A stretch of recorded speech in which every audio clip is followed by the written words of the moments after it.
Bonjour à tous. Je continue à vous partager des extraits du livre du professeur Ratzinger, Vivre sa foi. 26 décembre, Dieu se révèle sous le signe de la petitesse.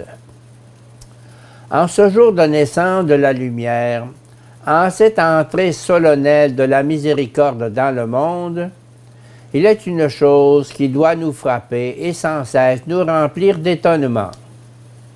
Car le grand événement dont nous parlons, c'est dans l'étable de Bethléem qu'il s'est produit. Le soleil est grand, majestueux et puissant. Personne ne peut mettre obstacle à la renaissance qui chaque année est la sienne. Dès lors, son Créateur ne devrait-il pas faire son entrée d'une manière encore plus puissante et plus manifeste? Cette aurore toute spéciale de l'histoire ne devrait-elle pas inonder la terre d'une lumière très brillante?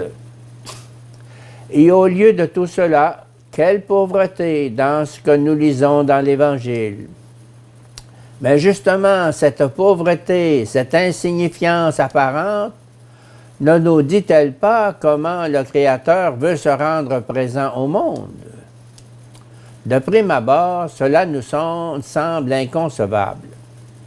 Et pourtant, quand on réfléchit au mystère du comportement divin, on se rend compte que Dieu se révèle au moyen d'un double signe. Il y a d'abord le signe de la création. Mais à côté de ce signe, il y en a un autre qui se fait jour de manière de plus en plus claire. C'est le signe de la petitesse qui est la sienne quand il vient en ce monde. Les valeurs les plus hautes et les plus pures font précisément leur apparition dans le monde sous le signe de la petitesse, de la discrétion et du silence. Ce qui est important et décisif pour le monde, ce qui engage définitivement le destin et l'histoire du monde, c'est en même temps ce qui semble tout petit à nos yeux. À Bethléem, ce Dieu qui avait choisi le petit peuple d'Israël, un peuple délaissé, pour en faire son peuple, voilà qu'il se présente sous le signe de la petitesse. Et ce signe devient définitivement la marque décisive de sa présence au monde. Voilà donc ce qui nous interpelle cette nuit sainte. Et que par la foi nous sachions accueillir dans ce signe et que nous sachions nous confier à lui sans hésitation.